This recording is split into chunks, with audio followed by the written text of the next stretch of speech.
Hello and welcome back to a brand new episode of Robin's Roundup. Today hosted by me, Sean Fisher, Jake Matho and Tom Langford. And today our special guest is midfield maestro Chris Rowney to talk everything Ashton United. First and foremost, Chris, thank you for joining us. No worries, good to be here, guys.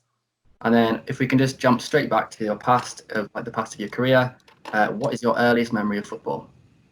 It's probably going to be my family. To be fair, like I think most people when they kind of younger and stuff, it's mainly family influences. So, my mum and dad are obviously heavily involved in a lot of my football career. Generally, they need to be as well. When you're doing a lot of travelling and stuff when you're young and stuff. So, but they was my main influences, especially when I was a little kid, just on the back garden, just kicking the ball around at the fence, knocking over ornaments and stuff. So luckily that they like football, so I think it's a bit accepted. So generally family, mum and dad as well.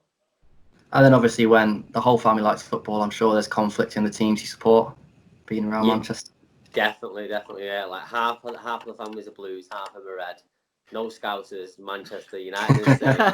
They're the teams. My dad and my sister are more Blues. Me and my mum are on the Red side, and then little niece as well. She's into football as well. Like her favourite players like Edison as well. From seeing. Fair enough. Sure why, but. And you briefly mentioned before you joined the City Academy as a teenager. How did that come about? It's just like I was always playing football as a kid anyway. So I think my first academy experience it was with Crew. So that's when I first started out, and then I think it was the travelling was too much. And a coach moved over to City, and then he just said, obviously you're from Manchester, so just moved over like a year below Greg's age group. So I was there for a few years, and then it was one of the points where my mum and dad said then they've been my biggest influences. I've never been forced to play football. If I wasn't enjoying it, then they said, listen, if you don't enjoy it, then you go. So there was a spell when I was an early teenager where I just wasn't enjoying like the academy side of it. I just wanted to be playing with my mates and just enjoying football that way. So I come out of it, I think it was a year or a couple of years out from after leaving City because I just wasn't enjoying it. Played with my friends. And then it was just a conversation with mum and dad, and they said, "Would you want to be a footballer? Do you want to do it? Like, do you want to give it a try?" And I was like, "Well, I'm ready. Yeah, I'm ready now." And that's when I kind of got back into it. So, I think it was good to not have that pressure. Do you know what I mean? Because some parents they can pressure you into it, but I was never pressured. I've done everything myself. Everything's been my own decision. So, that's the kind of early story. And you mentioned Greg there. Did you know him before he joined Ashton, or? I've known of him, but didn't really know him like a kind of on a friend basis kind of thing. Yeah. So I used to travel in with because I was a year below him, so I used to travel in with one of the lads in his age group. So we used to go down. My dad, my mate, and then his dad. So we used to go down. So I knew all the similar faces and stuff. So obviously knew of him and stuff. So when he joined and stuff, it was like a little conversation, like, "Oh, you won't remember me," because I think I was like. I had a nickname. My nickname because I was small at City. I was a nickname Giant, and that was my name. I was called Giant. So he said, "Oh, I'm Chris Rowney. Do you remember me?" No. "Oh, Giant. Oh yeah." I'll start using that one on the Twitter more. Oh please don't. Giant, it one's over the bar. And you mentioned again like that break from football. Is that in between then when you got picked up by Oldham? It was not before. So. I finished playing football and I just played local just with my friends and stuff. And then from then it was at Burnley. So it was like from early teenagers right up until 16s. But then it was the point when I was potentially going to get offered a scholarship at Burnley. But then I would have had to move down there. So it would have to be in digs. And I mean, I'm probably more of a bit of an own bird. You know what I mean? I didn't really want to be moving too far. And then it was just through somebody else as well. So who was playing football with, knew the manager of Oldham. And it was like 16s when I joined Oldham when I come across. Just mainly because I didn't fancy the dig staying in Burnley. So it just wasn't really for me. So that's when I started. I think it was under 16 level I went to Oldham and then joined over there. Fair enough. And you talked about being a bit of a home bird. Most of your career has been in the Northwest. Have you ever been tempted to leave, or was Burnley the biggest temptation you've had? Not really. Yeah, I think we're lucky to be fair, especially in Greater Manchester. There's so many different teams. You don't need to leave. Do you know what I mean? So there's just so many different teams there. And I think we're kind of not spoiled for choice, but I'd never really want to travel for football, Yeah. as bad as it is. But I've not had to, because we've just got so many different teams around, especially in the Northwest. There's no need to. But have I ever been tempted? No, probably not. Like I said, there's always people watching. Yeah. Especially in the Northwest, you're playing games. There's just so many people watching games all the There's time. different teams at different levels as well, isn't there? Yeah, 100%. So many different levels. Even Yeah. when you come down to non-league, I think as a younger lad, you think it's just professional. That's it. But there's so many different teams, different communities and stuff. So even when I was younger, to be fair, I used to go and watch Hyde United, as funny as it is. Yeah. On a Saturday, I used to finish playing football. Me and my mates used to go down and watch Hyde. But that was just like, I don't know. I think it was just something to do. Do you know what I mean? It's a bit of a hobby, yeah. Yeah, I just enjoyed watching football, so it was just something to do. So, yeah, back in the day, that's a bit of a... I wouldn't say I was a Hyde fan, but I used to go and watch him anyway. Yeah.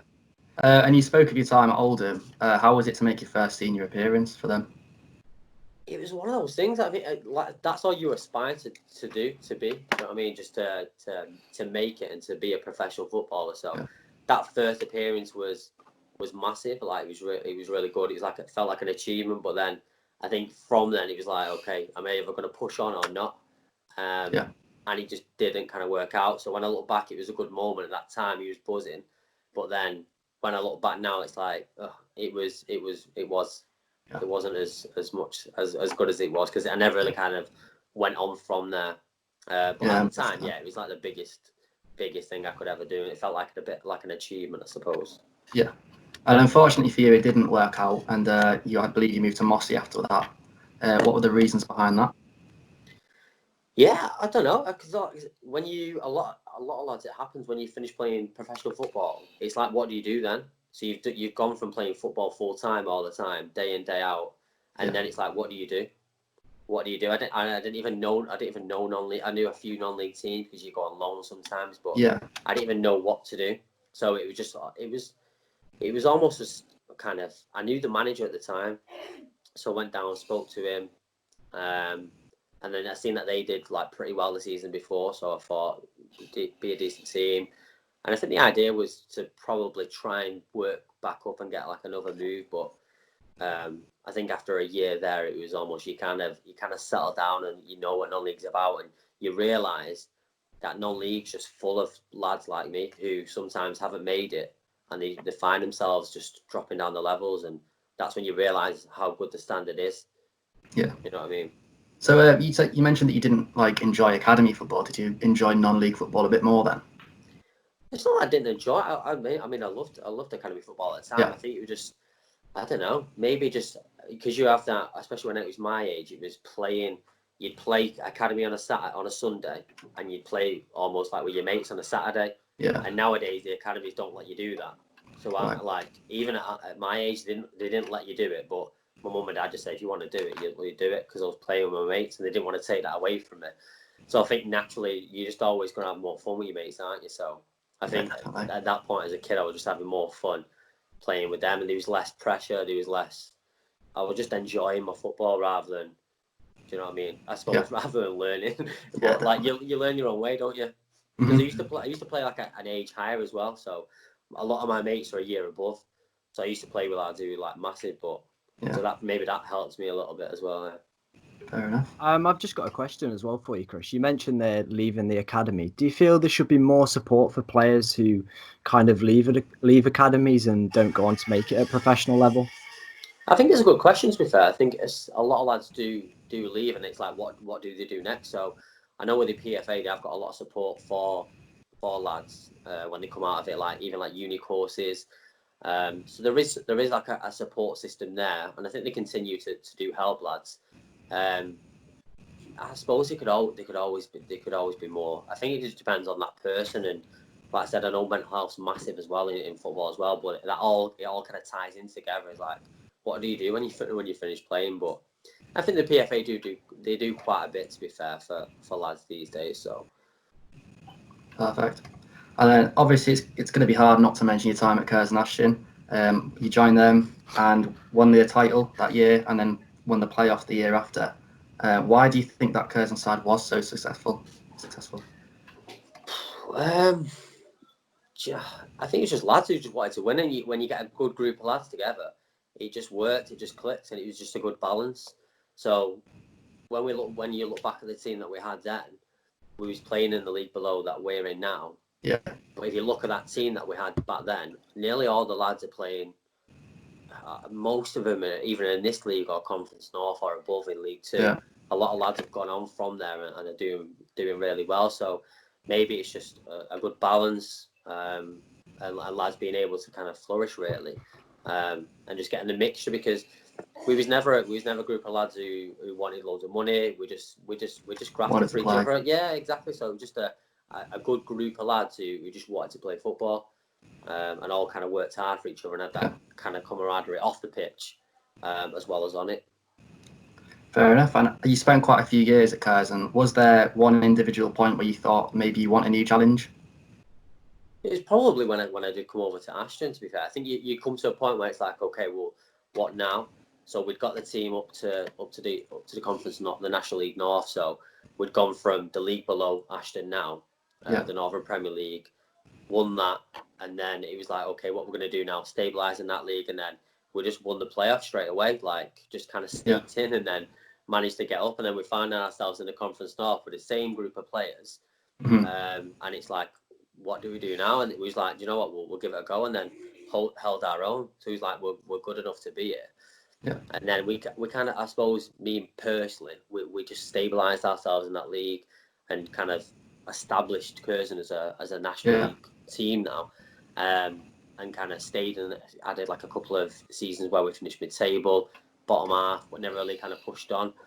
So then it was just coming to the point where I was thinking, okay, maybe my time's kind of done there. I think maybe some other lads could come in and maybe take them on even further. So I think it was just a natural point and a natural ending where we kind of both part ways, but not on bad terms. It was still very amicable, still got loads of good friends there. And just, like I said, it was just another team. It could have been obviously Ashton United, where I found myself now, where it was I feel like something very similar, that we could do something kind of special here with the lads that we've got and the plans from the chairman. So that was why I kind of moved on. I thought this was a good challenge, what I wanted to kind of get involved with. Perfect. Well, I think we'll hold that there, because then we can move on to Ashton in the meantime. But firstly, I believe we've got a game show we've devised just for you called Curzon or United.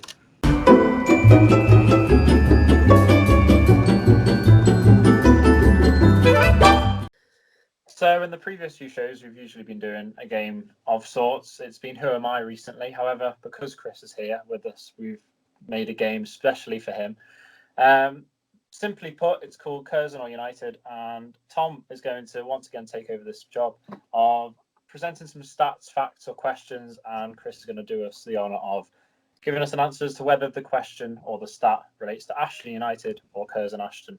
Me and Sean will potentially give a little shout of our opinion if we can. But yeah, no. Tom, do you want to take it away then? Yeah, I'll take it away. So some are facts, some are Chris's own opinion. So we'll start with the first one. Which club was founded first, Curzon or United? United. Correct. Straight off the bat. Can you tell us what year it was?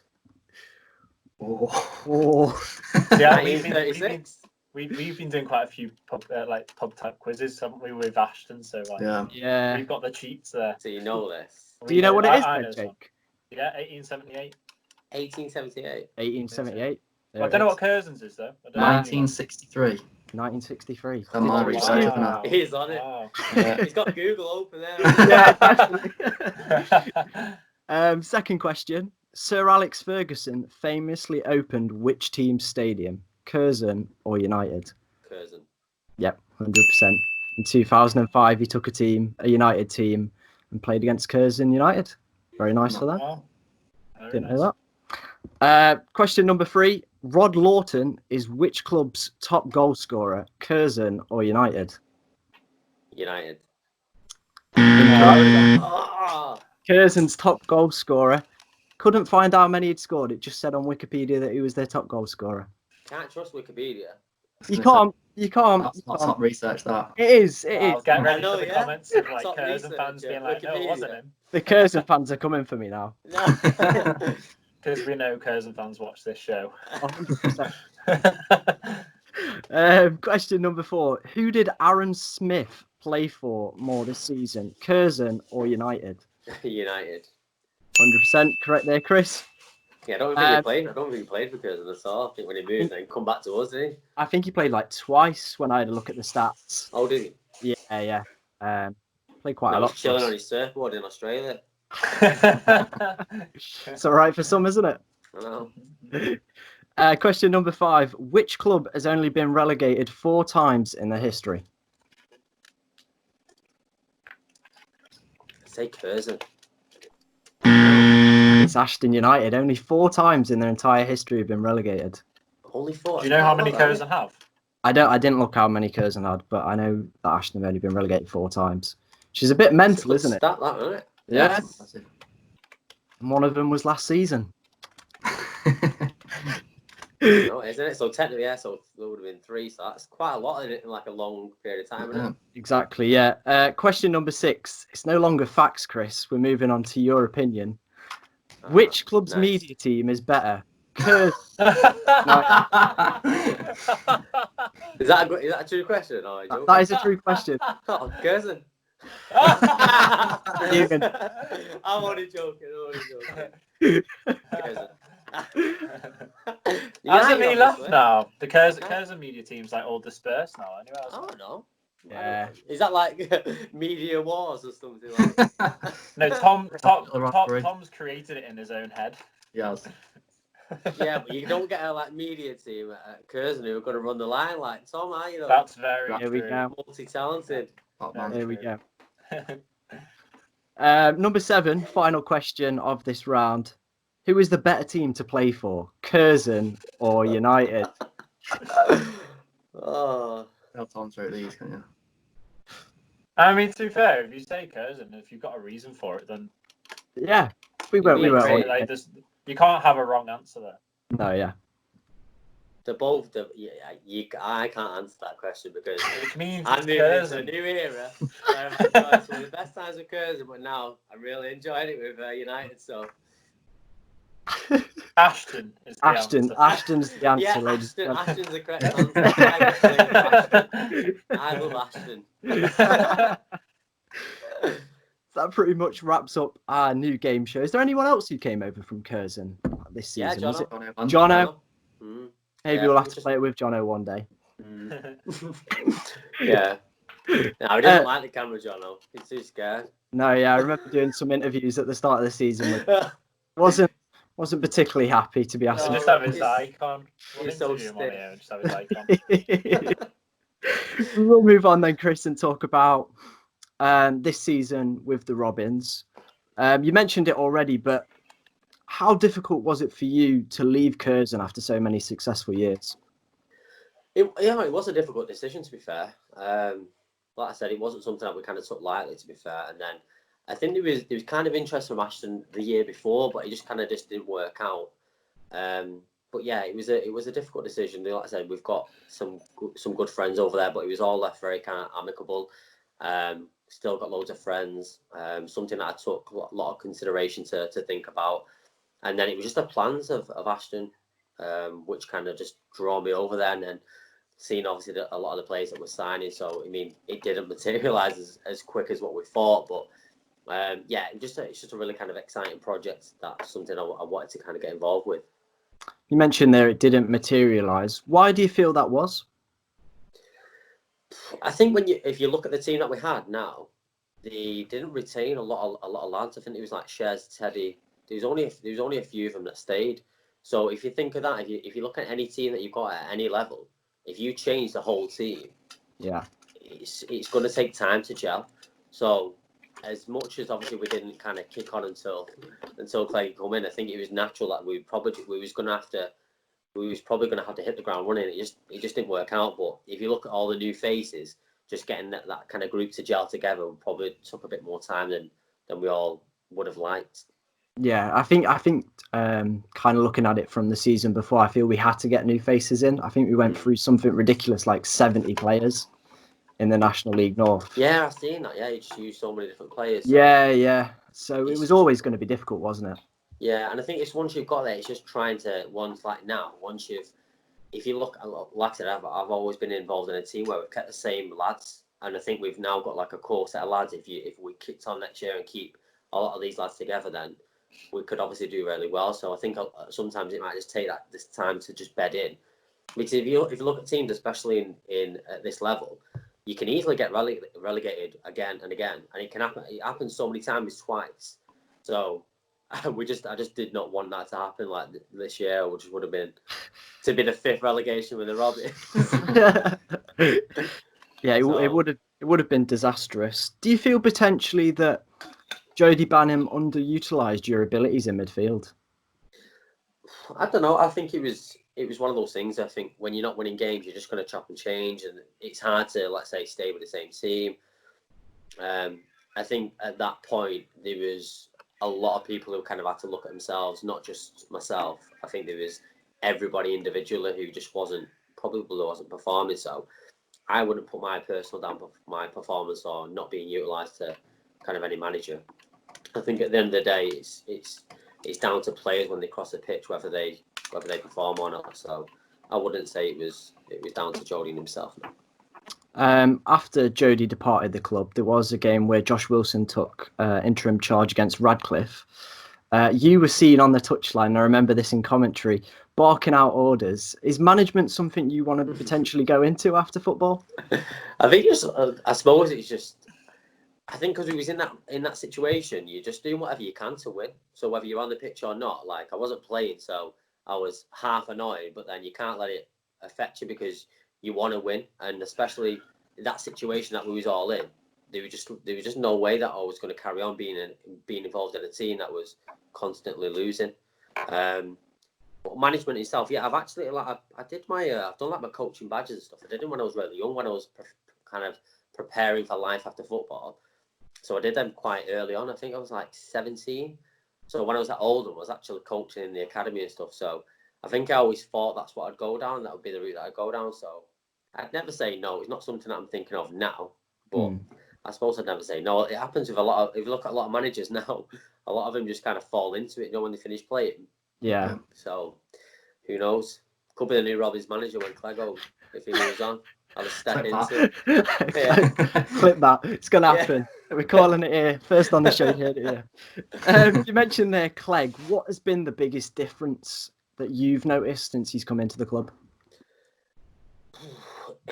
He's good, He's really good. I think his team as well they've got a good balance. So obviously referring back to, I don't want to talk about it too much, but referring back to Curzon, we had a good balance of not just only players, but it's the stuff that goes on behind the scenes, even like yourselves, just everyone. So the staff, the fitness coach, like Eachus, Eilde, Baz, the coach, the physio, everybody it's just a good balance. And I think they get it, they just get it bang on, they get it right. And since he's come in, like I said, he shows all sides to us. We've seen all sides. We've seen the tough sides. We've seen the nice side. So the characteristics he's just got all the characteristics that you need to be a good manager. But then behind that, when he's done what he's done, it's everybody else that kind of does all the other. It's all the kind of getting everybody going in the same direction. So he's just got it down to a T so far, and it just works. And it's not the kind of magic stick he's coming in and he wouldn't work. I think if you've got that mindset and that ability and that good blend, it would work anywhere. It just would work anywhere. So I feel like they've just got it down to a T. So hopefully it can work kind of going on to next year, because you don't do what they did at Everton Collieries or do what they did with us when they come in. It's just, and a lot of it is down to hard work, and they put the work in. They put in just as much work as the players, to be fair, if not more. Yeah, and it obviously shows. Yeah, you mentioned there you see the different sides of Clegg as well. One question I wanted to ask you was, what kind of did he say to the players at the Stafford game when we were losing 1-0? Because at that point it was a relegation 6-pointer and we needed to win. And to be quite frank, that first half was pretty abysmal from the side. So what did kind of he say to kind of rally you up for that second half? I remember, because do you know what? Funny enough, me and Clegg actually fell out that day because he dropped me. So we actually fell out. But I remember the lads saying at our time saying it was a different side, because before then he'd come in and he was dead nice. Obviously he was getting to know lads, apparently, I mean, I wasn't in the dressing room at that time, but I've kind of seen it since. But they said a few home truths were said. So obviously, what kind of goes on in the change room stays in there. But I think he kind of said it to a few people. Well, what are you here for? And kind of questioned a few people, and people reacted. So like, it was a massive game. That it was huge. And I think looking at even lads on the bench, like even myself, I was annoyed. But when that goal went in, like I said, we was all up, and I think that was the difference. Is got everyone together. So sometimes it's having that balance, because sometimes lads need to be shouted at and some need an arm round them. So all lads going to be different. So, but I think at that time everybody's seeing a different style to him, and it was what was needed, because we come out, it was a different team, and then we went on to win the game, which was good. Yeah, under Clegg as well, you've been placed in a midfield three of you, Michael Brewster, and Sam Sheridan. Why do you feel that midfield three's been so successful since he's come in? Oh, it's a tough one to say. I don't even know, because like I said, everybody's got their own certain characteristics that they do well. But I think if you kind of break it down, everybody's just working hard for each other. So I don't think anybody's, apart from Shez, he's just Minches, and his ability is just a joke. So as he probably says it, we and Brewster do his running and just give him the ball, like the quarterback, and so just give him the ball and he'll make things happen. So I think it's just lads. It's probably stuff that goes off that makes it work. Everybody just going in one direction, working together, working hard, and just pass Shez the ball. It works. Like, he scored a goal. Exactly, especially with his long range efforts as well. Yeah, apart from mine. They'll come. Soon as The Twitter loves your goals. They do. Oh. I'm I glad. know he's on. It might got a little mention in the goal of the season as well. When I seen it wasn't involved in the the hide one. Yeah, but he wasn't even put on. So I'm glad I thought that was a quality Sean goal. mentioned it. Yeah. Like it was goal of the season. It leads very nicely onto my next question. Were you disappointed to have only scored one goal this season? Oh, that's nice, wasn't it? Just so that. It had been two. Yeah, all jokes aside, it's probably it's probably not good enough. So I think it's probably one of those things. I think as I've got a bit older, I think when I was younger, I used to actually score quite a bit. So if you look on Wikipedia, you can see I actually used to score some goals. I'll type it on YouTube. I can score goals, but I suppose it's actually something I probably need to work on without being like stupid about it. I probably need to. There's been a few unlucky moments, though, isn't there? Thanks, Sean. I appreciate that. Yeah, like one getting robbed off me, so I wasn't that bothered about it. But what can you do? How did you feel winning our award of most underrated player of the season and also worst shot of the season? I thought you were going to just stick to shot there. No, shot got mentioned in there as well. So obviously 2 awards you won in our award show was most underrated player of the season and worst shot of the season. What was your emotions behind that? How did you feel? The only reason I'm here today, I'm feeling the love. I can't turn down an opportunity like this to not come on. So, I think it's always good, because to be fair, I'm not bothered no matter what. I don't care about awards, but it was nice to kind of watch it. Do you know what I mean? And it doesn't go unnoticed. But I think apart from myself, anyway, there's a lot of lads now who who kind of go under the radar, a lot of the things that they do. Maybe it's just because I didn't score that much. You probably thought, do you know what? It's under the radar. I'll have to give him the award. Because he's not scored that many. We'll have to give him something. Do you think someone does go under the radar? I think it's probably it might just be that sometimes like you'll get players like Lafarge. Do you know what I mean? They're just unbelievable. So naturally, when you watch them, you take your eye instantly. But probably players like even like me, Jono, Brewster. Sometimes we might just you probably call us kind of steady eddies. Like we're never going to be amazing, but we'll always work hard and we'll always do our best. Do you know what I mean? So the lungs of the team, the 3 lungs. Yeah, it's just like the little things, isn't it? Sometimes. So yeah. And to finish off, what has been your highlight of the season? it was when the linesman went down, or the referee went down injured. I was struggling for the game was going to get called off. And then out of nowhere, Tom Lampard just whips off his phone and he's got his ball out his stick and he's ready. Up steps the hero, eh? Yeah. How was his performance? Terrible. Oh, we won the game though, so. Yeah, no, weren't we like losing and then they went down to like 9 men and you won when you came on to the linesman? Yeah, we was losing, Tom come on and we won. And 2 red cards. And a penalty, wasn't there? There was a penalty in there as well. Just look at the lines and like that. He's like just flagging every time. But yeah, I think like that's got to be up there. But I'd probably say that I know you said on the show the other week about Morpeth away. It was quite big, that one. It was a big performance against a team not been beaten at home. It was just a big performance because we've had those performances in us all season. I think it was just kind of getting them out and getting a bit more consistency. So that kind of I feel like set us off to think, do you know what I mean? We're good enough to produce these performances and we need to start doing it. Yeah, it was a magical moment, and I think that leads very nicely on to Spill the Beans.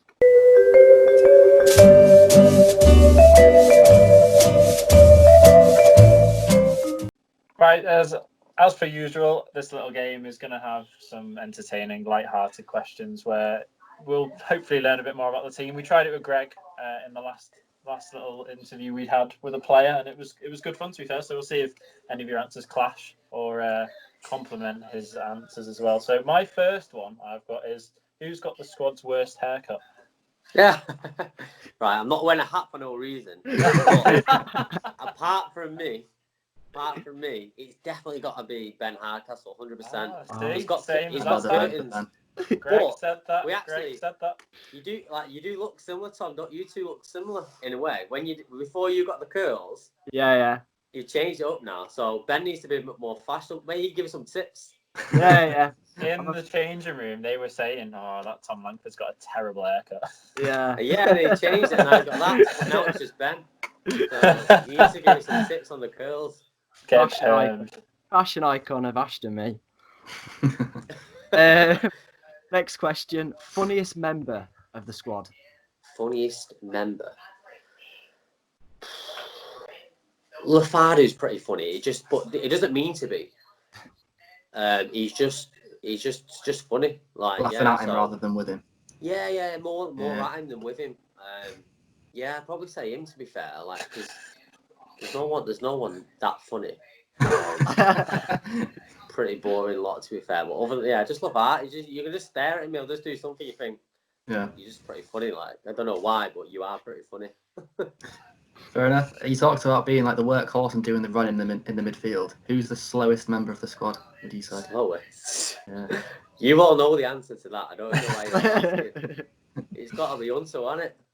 Yeah, he's up there, isn't he? I didn't say that. He's one of those that seems always be in the right place at the right time, though. Yeah, but as much as bad as it was, I think, especially early on in the season, like I've played with him before, so I know exactly what he's about. But he wasn't fit towards the start of the season. I don't know what it was. Maybe it's a change, but now he's got his fit because he's actually not that slow. Maybe it's just the Ashton pitch. He just couldn't get used to like the body when it's a bit rainy, but. He's actually a fit lad, so I think I have to say him because I know he can take it. Yeah. Right, okay. Maybe not including yourself again. Considering it's not about hair, is it? No, it's not. It's about goal scoring, unfortunately. What would you say that your favourite celebration has been this season? Maybe from a co-player. Favourite celebration. Do you know what? I think Bruce's was pretty good.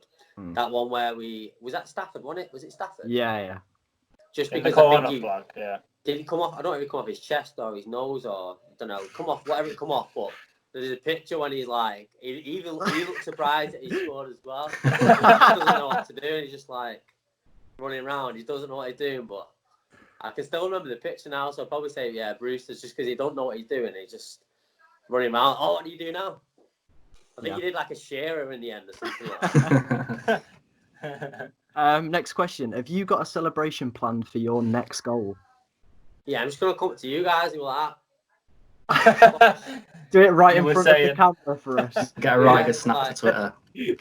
I'm not gonna swear on here, but I might do it. One player in world football that you'd love to play with. One player in world football I love to play with. Okay, so he's got to be present then. Yeah, present, or you can go past. Anyone you'd like to play with. If it was past, I'd definitely just say Keane. Me like Roy Keane, probably growing up. He was like that United team though. They was all amazing. Do you know what I mean? So Yeah. it was like Scholes and Keane, especially as a young kid growing up. That was my era. Add Rowney to the midfield. There you go. Yeah, just throw in Yeah. there, just watch. Just it's like, to be fair, it might be a similar like trio to like what we've got going on now. Shez is like the Scholes. Yeah. Brewster can be a bit of the Roy Keane, and I'll just be the Jemba or something. But yeah, Roy, he's just mint, and he like even when you listen to him now, he's just mint. Like he was, yeah, growing up, he's probably like the kind of idol. To be fair, you kind of looked up to. We've asked this a couple of times. We've got a few decent answers, to be fair. But we've got, if you were to have a film on your life, who would you have play yourself? And if you can think off the top of your head, what would you call the film? This is a mad one. People just get thinking, don't they? Yeah. Because I watched the Greg one. I was just seeing his clock's ticking. You actually need to prepare for this one, don't you? Yeah. It's someone to play me. Yeah. I like Mr. Bean. I do like Mr. Bean. Get Rowan Atkinson in there. Rowan Atkinson. Do you know what I mean? Maybe something like that. So Comedy. are you going for a comedy then? Yeah. Yeah. He can be serious. Rowan Atkinson is a serious actor. You can. So like the film Gold, you'd have your film Miss. And below the belt one. Yeah, it might be apparent, wouldn't it? Yeah, that Rowan Atkinson playing Chris Rowney, Miss. I'm ready gonna to make be that on done. I'm going to make it on Photoshop, especially for this show. Next question. One song you would love to be added to the pre-match playlist? Song. I think the tunes are pretty good. To be fair, I like the pre-match. Do you sort the pre-match tunes? No, that's Matt. He'll Is it take Matt? that. He'll take that. He'll love that. Bless him. Yeah. So if you were putting on like a character just to make us happy, you can take it off and be like, nah, it's terrible. It's terrible. Yeah, it's terrible, isn't it? No, it's actually pretty good. I like it. To be fair, it's like a bit of Indian stuff, like kind of a few sing-alongs. So it's always good to get a nice tune when you're warming up, so you can sing along to, like Stone Roses and stuff like that. Smiths, get them going. And I think we might know the answer to this one because you've mentioned a certain linesman already. But what's your funniest moment in football? Funniest moment in football. Mm-hmm. It was probably when there was this one time when the referee went down injured. And we had this media guy and he just like whipped off his kit and he was there ready. Whipped off his kit. Tom, what were you doing? No, I had my. You whipped off your kit. I had my Ashton top on like I've got now, and then I had my the shirt on underneath as well. So I'm trying to like disguise it so they don't think like, oh, he's diehard Ashton or he's part of the coaching staff or something. And they're like, we don't want him on. When we scored, he just whipped it off and started running around. We played. I think we've mentioned this to you before, but we played a five-a-side tournament for Manchester Pride last November.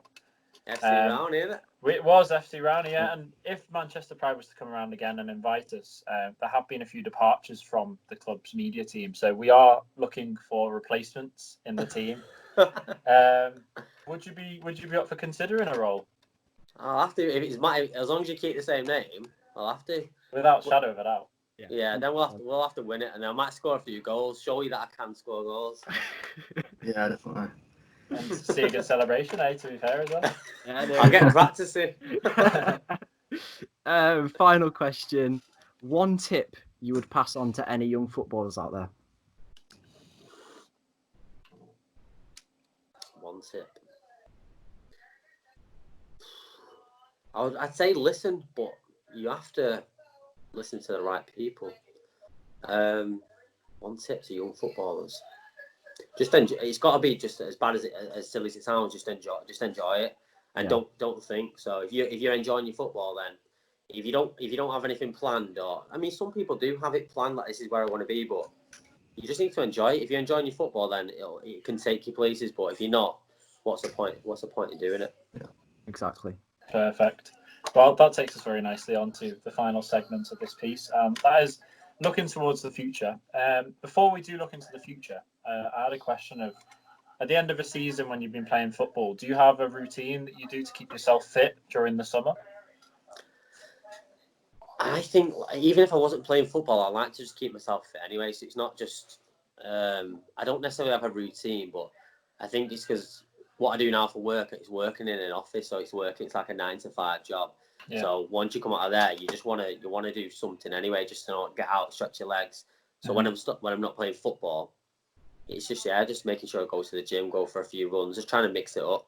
Yeah. The reason I asked this is because, of course, the situation we're in, the season's finished sooner than it should.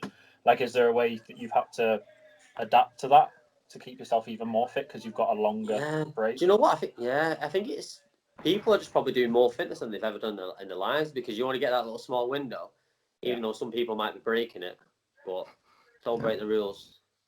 That's a warning.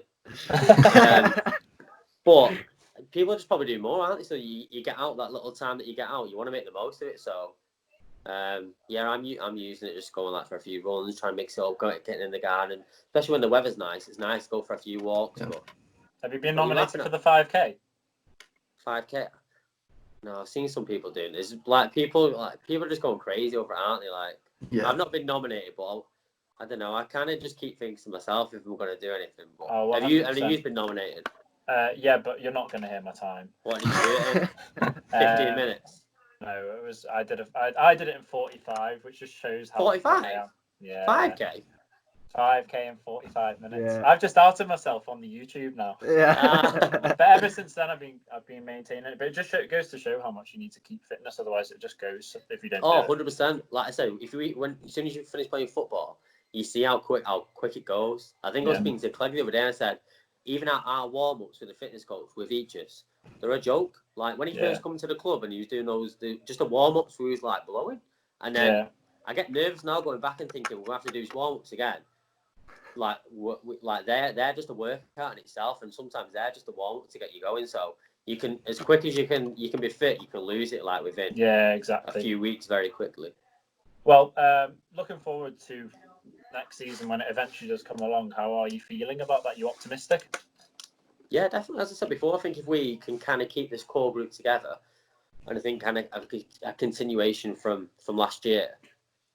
Yeah, I'm just I'm pretty excited, because I think last year there was expectations from everyone on us, where I think now where we've kind of just been brought back down to kind of earth really, and that's kind of what I like it. Do you know what I mean? I think there's we all know what we're about, we know what we can do, and we know what we need. Like, you need to, as much as you can have the best team, if you're not all working in one direction, you're not working hard, then you're gonna lose. So I'm very optimistic, and fingers crossed. That said, if you look back at the start of last season, everybody was doing promotion this, promotion that, whereas it's just not the way that you need to approach it. You approach it one game at a time, concentrate on yourselves, and then you see where you end up. And if you work hard and do what we're doing towards the end of the season, then you're going to put yourself in the kind of hope of a chance of gaining promotion. But yeah, it's just keeping your feet in your ground and going one game at a time. Well, yeah, you mentioned that a few times. You mentioned in your career that you take each club one step at a time and see it season by season. Is that how you're thinking about things now in your actual career? Is like how long you see yourself playing for in the future? Because you're 29 now, are you? 29, yeah. Nice. Yeah. Do you see yourself playing for like another 10 years, or are you just taking it 10 season years? by season? I don't know. I'm being as optimistic as you are. 10 years. Definitely. You are the fitness guy in the club. So 10 years, I'll be still in that dugout. No, I don't know. What was the question again? Well, do you take it season by season, or do you see yourself hanging up your boots at a certain age? I think it just literally is, yeah. Just kind of season by season and see what happens really. Like I said, as long as I'm enjoying it, that's the main thing. I think this little period, sometimes you get towards the end of the season, or if you kind of mid-table, or those little seasons where you're thinking, oh, I could easily finish, or I'm not enjoying it. These little times away from football make you realise how much you want to be involved, and whether that's management, media. When it's not there, people are realising how much they miss it. And I think it only takes a few reminders from people who have finished playing, remind you, like, when it's gone, it's gone. So, well, I'll message you when you're 39 and still playing. See where I'm at. Just a final one. You mentioned before with Tom, you would like to get into coaching or management of sorts. Do you see anything other than a career after football? I've planned for that after football anyway. So I think when I was always involved in sport, like I said, I took the time to make sure I was set. So football's it's my hobby now. Whereas when I was younger, I needed it to almost kind of live off. Mm-hmm. So it's become my hobby again now, and we're in a kind of fortunate position where we can get paid for it. And obviously it's good to kind of get that, but ultimately, I think when it's taken away from you, you realise how much you miss it. So, who knows? You just never know, do you? You just never know. So, I think it'll be one of those times when, like I said, when I get the call when I'm 39, I'll see where I'm at. I'd imagine that I'll more than likely be involved in football. If not, then just be drinking in the pub watching it. Yeah, like the most of us. Well, on the sideline cheering Tom giving him stick. Well, that is the end of the questions I have for this section. Have either of you two got anything to add? Yeah, I had one. We've asked this to quite a few people as well now. What are your thoughts on how the season ended? Like, obviously, with it all being made null and void and stats not counting. Do you feel that was potentially fair to everyone in the league, or was it a little bit harsh and maybe points per game should have been looked at? Imagine if we was at the top, like, yeah. You'd be fuming, do you know what I mean? So it's easy for us to say, like, oh, it's probably fair if you do it all the way around, if you do it for everybody. But I don't know. I don't think it's fair to do that, but I don't think it's fair to finish the season, because so many. You could do one league where, let's say, South Shields were probably going to win it, but you don't know who's going to win it. So how can you give it them?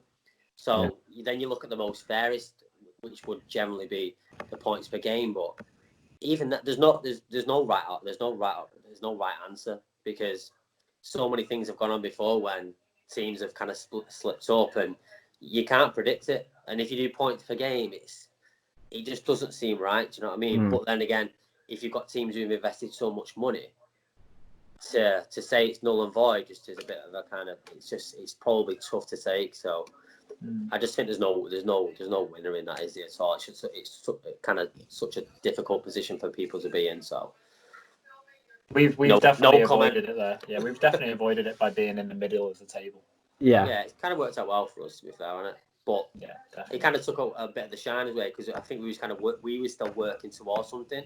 Yeah. So even though we was never going to get relegated, but we was building on that, and we had our own target. So in that respect, it was disappointing, really, to kind of finish the season the way that we did. Without doubt, it was the same off the pitch, because especially like me, Tom, we've been going to a lot of games, and even Sean's coming as well. Now he's back with us in uni and stuff in term time, and we love going to the games. So it's a big miss for the fans as well. No, it's everyone, isn't it? It's everyone's lives, really, isn't it? So really is. It was just the way it's finished, but kind of makes you more excited for next year, though. Now, I suppose, definitely, when it gets going. Needs to start soon. Yeah. All right. Well, thank you very much, Chris. It's been a pleasure having you join us on the show. Hopefully we'll have you again soon in the future. So yeah, from me, Tom, and Sean, thank you everyone for watching.